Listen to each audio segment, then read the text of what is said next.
Hello and good day to you. Thank you for stopping by James and Arsley's YouTube channel. Appreciate you very much. Arsley's not here. She's been doing good in school. I just want to give a shout out to my wife. She's finishing up very close to finishing her third year of college. Shout out to her. Also another wonderful thing that has happened. Shout out to Brother West for donating to her with the competition she was in. This was about a week and a half ago. She won that, as you know. We posted a video. I'll double check and make sure we did if I have not. But Brother West, thank you, brother. She is the queen of this particular area, and actually it's a large area, very large. You're talking about a community, probably about 100,000 plus people. So she was the top winner. She was the queen out of 29 ladies.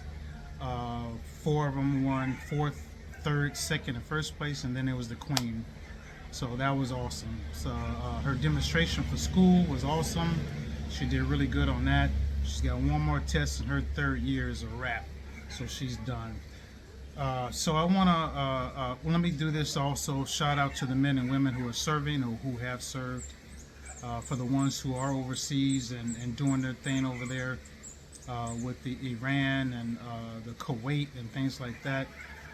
You guys stay safe over there. If you have family members or whoever, you know, shout out to them. So this video I wanted to get into, if you live, I don't care where it is in the world, I'm speaking of Philippines now, it could apply to anywhere. We had an incident last night where we have some neighbors, well there's actually several neighbors here who don't act themselves. They just want to act a total, like they don't have it all. First of all, you can't teach that. Many things are unhealthy, as we know. Alcohol is probably the worst. I've had family members and friends who have died from sclerosis. Sclerosis is bad. We have some good neighbors here. They just drink themselves to death. They just gave up on life or hardship or stress. I don't know what it is, but they stick to this hard drinking on a daily basis, and they know that they're hurting themselves. I'm pretty sure a lot of them are suffering financial burden, PTSD, among many other things. We've done some wonderful things to try to help and try to encourage, but it's a no-win situation, you know. So anyway, going to what happened is our neighbor, they have been known to be troublesome. They are squatters. So apparently they were living on somebody else's land. They got put off of that land last year. So the son owns some land next to ours, and so now they're living there. It increased from the mother and the father to several other kids. We won't get into that. They're good kids. Probably the youngest one, 15, she's pregnant, along with the boyfriend, 17. I don't get it. It's just a shame. They're robbing themselves of a future, which they still can if they do well and put their heads together and put their heart into it. They can still do something with their life. But having this child at 15 going on 16, it certainly does hinder your life tremendously. So anyway, getting straight to it, this young lady, they got into a big argument in the house. We didn't know about that. He slapped his daughter. Assuming, allegedly, this is her daughter. Don't know. Red eye, black, and blue. You can imagine what happened. It's abuse. This incident also involved child endangerment as well, among other things, spousal abuse and things of this sort.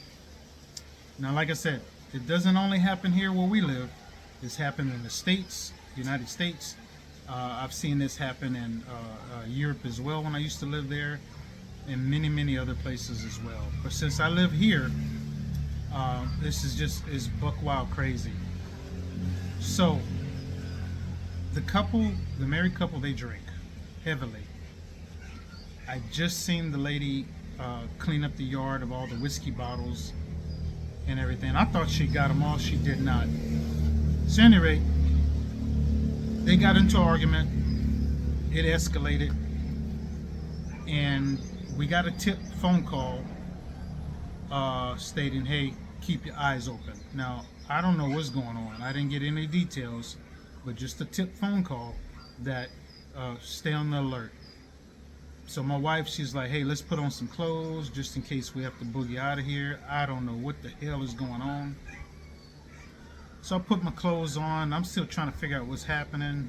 Faded to black, which means turn the lights off. And, just be prepared, if we have to leave. It reminds me I need to make my bug out bag.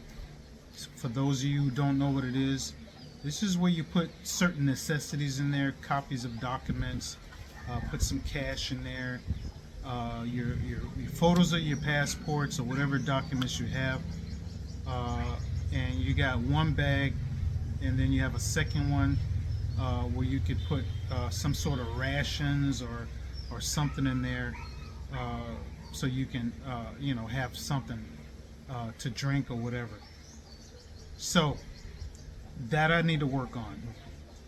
So anyway, we're preparing to see what the hell's going on.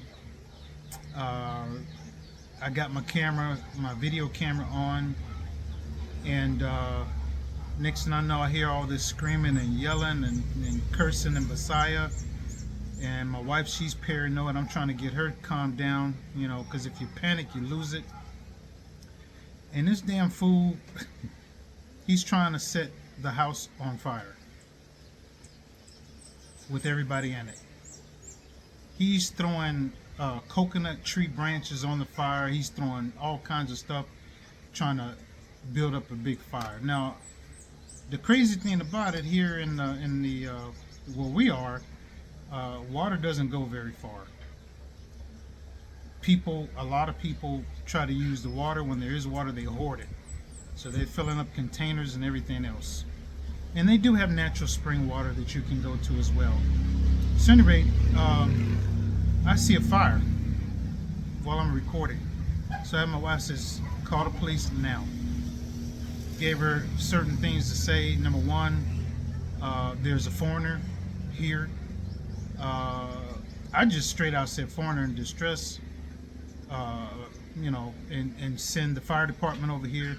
I said they have less than 5 to 10 minutes, and that house is gonna burn real quick, which endangers our side of the house.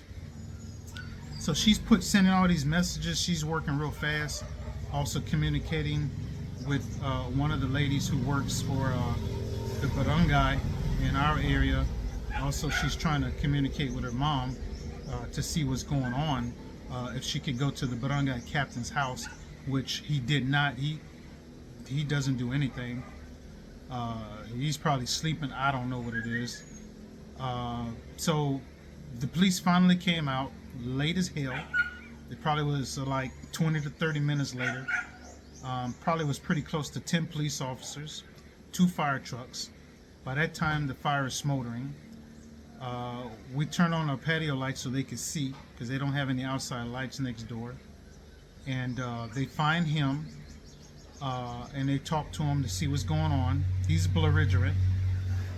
He's trying to tear up the house, which he did successfully destroy part of the house. The fire, probably, I haven't looked, but I'm pretty sure side of the house has been scarred with some of the fire. And they took him to jail. You got fire department, they're asking questions, and one thing I have to hand to my wife is we refuse to get in the middle. We had a bunch of the neighbors say, "Hey, well, if you make the blotter, if you file the complaint, we'll stand behind you." Bullshit. They're not going to stand behind you. They're going to throw you under the bus. Is what's going to happen. It's happened several times here uh, in this area, in other areas. We're not going to get in the middle of anything because it just causes problems for us. The key thing, what we talked about, me and my wife, they have every reason, every single thing that they have at their possession or that they could do. Take the photos, go down to the police department and file a report and have the guy arrested. Child abuse, uh, spousal abuse, you know, child endangerment. He's got at least 5 charges I could think of. Easy. All they have to do is go file a complaint. Only thing on their mind was to get him out of jail and bring him right back over there. So what this is doing is forcing us, we're going to have to get a firewall. Firewall start from the back on our property line marker to here. Got to get it done. Or else we're going to have some serious problems. It's got to be done. There's no doubt about it. So if you're in the province, guys, and you got homes just too close and they're made of wood, plywood, and things of this sort, get yourself a firewall. It's your best and only safe thing to do. You know, you're going to get people like this here. He ain't going to learn his lesson. As of right now, it's been peaceful. He still remains in custody. If he gets out, I don't know. If they're going to go down there and file charges of spousal abuse and child endangerment and things of this sort, I don't know. But we know how they handle things like this in other countries. They do not play.